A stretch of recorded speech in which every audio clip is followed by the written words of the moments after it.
ఈరోజు ఉదయము నరెడ్డి శ్రీనివాస్ రెడ్డి వెదిర రామడుగు మండల్ అతను ఒక కంప్లైంట్ ఇవ్వడం జరిగింది. తన కూతురు లోక సాహితీ వైఫ్ ఆఫ్ వేణుగోపాల్ రెడ్డి జూలపల్లి మండలం గత 4 సంవత్సరాల క్రితం వివాహం చేయడం జరిగింది. అయితే వాళ్ళకి ఒక పాప 3 years పాప రితన్యారెడ్డి పాప.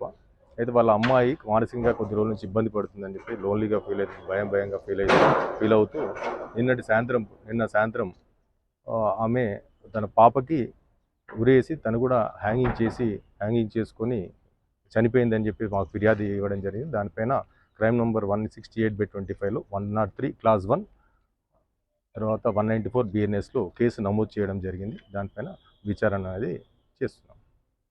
సూసైడ్ నోట్లో కూడా మానసికంగా ఇబ్బంది పడుతున్నాను, నేను చనిపోతే పాపకు చూసుకోవడానికి ఎవరు ఉండరని నా పాపను కూడా తీసుకెళ్తున్నాం, మీరందరూ బాగుండాలి, తండ్రి ఎవరు బాధపడదు